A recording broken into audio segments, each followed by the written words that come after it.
Repave, a word that some hate with a serious passion, a word that some people celebrate when they hear it like there's no tomorrow.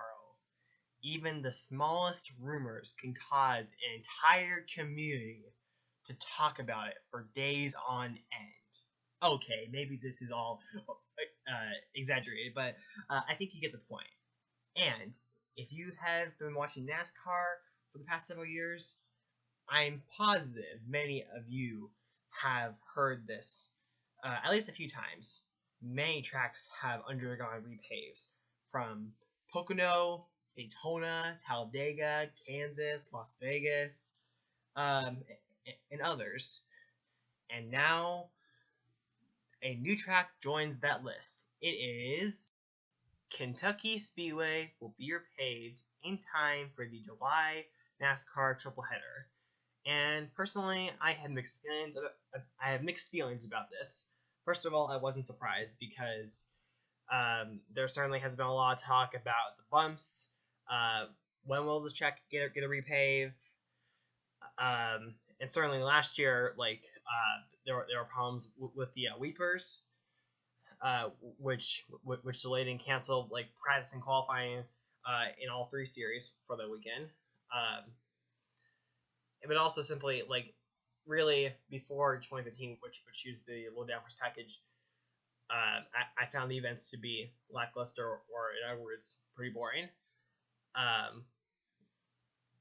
But also back in November, late November, there was an announcement, or I guess now at the time, a big rumor, both Kentucky and Atlanta were going to be repaved, but both tracks denied that was going to happen. And so I guess it is indeed a little surprising to hear Kentucky announce that it's going to get a repave. But I have seen reports saying that Kentucky was indeed concerned with the surface coming apart. Certainly no track, I don't think, wants another Daytona pothole situation again. So I understand. I understand the reasoning. But at the same time, though, it kind of sucks to see this track getting repaved, because the bumps gave the track a lot of character, and certainly in Kentucky's later years, the groove wasn't completely wide from bottom to top, but it was getting there. And so in that case, you were starting to see more side by side racing, and now all of that is just going to be wiped away, because on the screen there should be some pretty good explanation of what happens after track is repaved. But a good way to describe it is just that when a track gets repaved, the first few races, the groove, it's going to be a 1 to 2 groove track on the bottom of the track, and overall, you're not going to see a whole lot of side-by-side racing. You might be in for Wreckfest, which certainly when Kansas and Las Vegas were repaved, its first few races were Wreckfest, and it wouldn't surprise me if Kentucky is a Wreckfest, but I'm not into wrecks, I'm into racing. So overall, I think that's what we can expect in its first few races. But now let's move down to some of its changes. The banking in turns 1 and 2 is going to be increased from 14 degrees to 17 degrees. It doesn't say it on here, but you can find it in other articles. It's going to fix the drainage, or I guess maybe in other words, weepers, and additional safer barriers. Hopefully safer barriers on every inch of wall around the whole track. That would be great.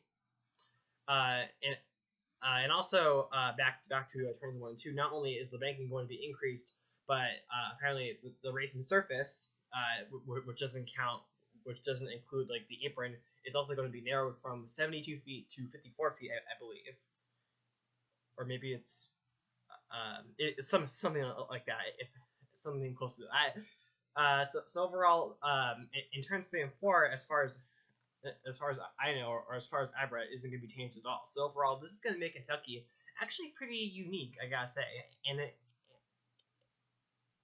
for a schedule that already has a bunch of mile and a halves that where many of them are identical, it's going to make Kentucky stand out a little more. And who knows? Maybe when Kentucky, maybe when the service gets worn out again in years from now, who knows? Maybe Kentucky will be the best mile and a half. So.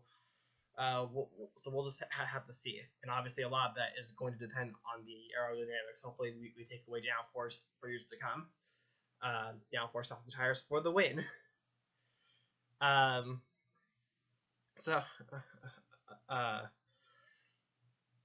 and also, I've also seen some, like, I think it's been like fans. I think it's been mostly fans that I've heard say this, but I have also seen some people say that this might actually lead to IndyCar coming back to Kentucky, because IndyCar was on Kentucky from, like, I forget, like 2000 or 2001 all the way up until 2011, and apparently I think they stopped going there because it was so bumpy. So this might open the door for IndyCar to come back soon for you IndyCar fans.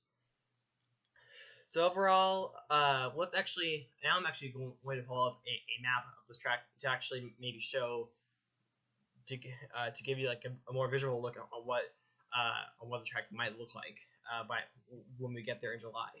Now that I have turned on my mouse cursor, I'm now going to show you what I think the new configuration might look like. So as we zoom in here to Sparta, Kentucky, which is where Kentucky Speedway is near, here's what I think we can expect to see. Obviously, the surface is going to be much darker than this, but as far as the width of the track, which if you can remember, it's going to be narrowed from, I think, 72 feet to 54 feet. So that pretty much is going to basically, like, imagine if we could like move this like yellow line to like this like first like white dot line. So that's how wide the racing groove I think is going to be. And who knows, it might start here on the front stretch and then just get narrower, and then pretty much, you know, it could go back out to its regular width, if you want to say that. I also wonder if they're going to get rid of the access road, because I could see them doing that. They also said changes to pit roads. So I guess like this part of pit road could be more straight, or they could actually maybe reconfigure the whole thing, you know, together, which they have done that before. I don't think any changes are going to be made to the outside portion of the track. And I guess I should just point out there, because I'm surprised that more people haven't. I'm surprised that I haven't seen more people on social media point this out. But actually, the track has already undergone pretty significant changes, because this is what it looked like when it first opened, and you can definitely see quite the difference. And I'm going to zoom out here. And actually, as early as maybe like 2005, 2006, 2007, that's when the track actually started getting bumpy, and that was what, like 5 to 7 years after it was repaved. Pretty early to get bumps, if you ask me. And then around this point in 2008, there was talk about Kentucky getting a Cup date. Because at the time NASCAR was the fastest growing sport in America, and every time the trucks in Xfinity came here, crowds were definitely great, sellouts or near full. And then Speedway Motorsports, or in other words, Reardon Smith, purchased the track in 2009 or 10, and then it finally got its Cup racing in 2011, but now obviously without issues, because if you don't remember, 2011 had that traffic issue. Many fans couldn't even sit in the grandstands and watch the race. 2012 had I think above the average heat which just made the entire weekend miserable for some people. 2013 had a rain delay that postponed the event to Sunday, and then 2014 um, really really felt the like result of all of the problems that I just mentioned. Attendance was just pitiful. It looked about half full. Uh, um, uh, and besides that weekend wasn't even um, still normal because Brakazowski cut his hand in Victor Lane. If you can remember that. And then at last 2015, I mentioned the rain leaders, but overall 2015 I think was the best race at Kentucky in my opinion with the low down horse package. And now 2016, it's not going to be the first race on the repave. So really, quite the changes. So really, quite the events and twists and turns, if you ask me, for this track. Personally, this track is maybe my least favorite mile and a half. Because the thing is, as someone who's been watching since 2007, but has seen many races on YouTube and watches almost every single race in all three series, it's hard to really consider a lot of the races at these tracks good. Who knows? Maybe they'll change it with the repave. Maybe in years from now, this track will be my new favorite track. Personally, if they asked me to repave this track or reconfigure it, I think I would actually turn it maybe into something more unique. Maybe something like Rockingham or a short track. Just simply my personal ideas. I would like to see at least one of these mile and a halves look like that.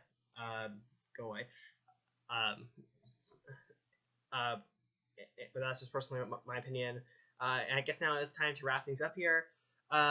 This video did go on a little longer than I did, but I hope you enjoyed it. If you have any thoughts on this announcement, please post them in the comments. And I hope you enjoyed this. Be sure to rate, comment, subscribe, and bye.